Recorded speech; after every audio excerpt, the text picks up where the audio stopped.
Welcome to Munmun কা রান্নায়। আশা করি আপনারা সবাই ভালো আছেন, সুস্থ আছেন।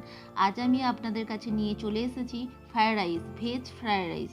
এটা খুব সহজেই বানানো যায় আর খুব টেস্টিও হয় খেতে।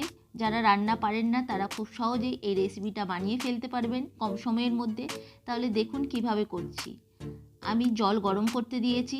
জল গরম হয়ে গেলে ওর মধ্যে লবণ 1 চামচ দিয়ে দেব, আর ওর মধ্যে তেজপাতা, লবঙ্গ, দারুচিনি, কয়েকটা এলাচ দিয়ে দেবো। এলাচগুলো আমি ফাটিয়ে দিয়েছি, এতে করে ফ্লেভার খুব সুন্দর হয়। এর মধ্যে আমি 2 থেকে 3 চামচ তেল দিয়ে দিলাম, সাদা তেল দিয়ে দিলাম। জলটা দেখুন আমার খুব ফুটে উঠেছে। এবার ওর মধ্যে আমি বাসমতি রাইস আমি ভালো করে ধুয়ে আধা ঘন্টার জন্য ভিজিয়ে রেখেছিলাম, সেই চালটা দিয়ে দেব। আপনারা যেমন নর্মাল ভাত করেন সেই রকম করে ভাতটা বানিয়ে নিতে হবে। একটু গাঁট গাঁট থাকতে ভাতটা নামাতে হবে।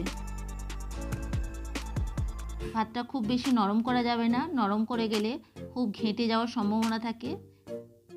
যেহেতু আমি এখানে তেল দিয়েছি, ঝরঝরে হবে।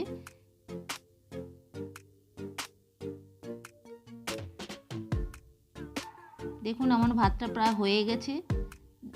দেখুন একটা আমি ভেঙে দেখাচ্ছি। এরকম একটু শক্ত শক্ত অবস্থায় এক গাঁট থাকতে থাকতে ভাতটাকে নামিয়ে নিতে হবে। দেখুন এই অবস্থাতে ভাতটা আমি এবার নামিয়ে নেব।